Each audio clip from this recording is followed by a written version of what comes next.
How's everybody doing today? This is Tinkering with Harleys.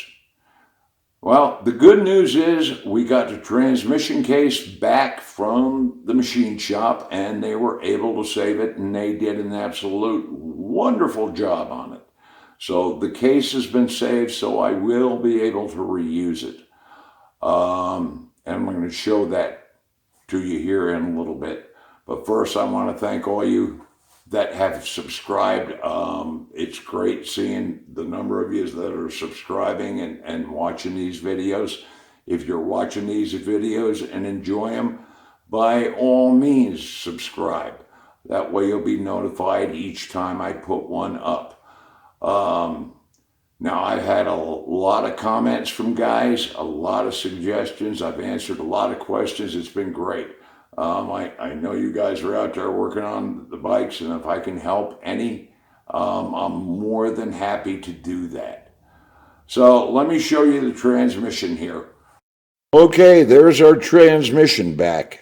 And I gave the machine shop the dowel pins so they could line everything up. They filled those holes up, got them all retapped, and it's good to go. We already tried everything, and everything fits. There's no issue with it at all. So there it is. Okay, this is what we're waiting for. This is the last part. This is a spacer that goes over your fifth gear, your main shaft, and the quad seal goes underneath there. Now, I did a video here not too long ago about replacing transmission seals. And the one thing I failed to mention was this piece right here. And in the service manual, it doesn't mention it at all.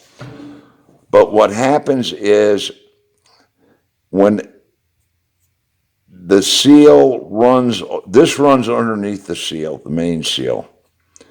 And if you can see in there, I know you probably can't see it really good, but those are micro grooves cut by the old seal. Now again, there's no rule of thumb on this. This is kind of an eyeball type thing, and look at it and decide whether it needs to be replaced. But that seal cuts grooves in this spacer. Now, this particular spacer has damage on it. Let's see if we can find it there, right there. Now, that I don't know when that was done, but so this one needs to be replaced. Now, on the old 4-speeds, there's more damage right there. On the old 4-speeds, you had to replace these. You could do it, and if it wasn't too bad, you'd get away with it.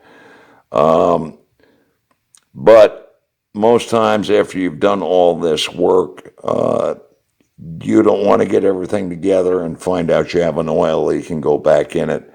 And you can tell this one's not as bad as that one.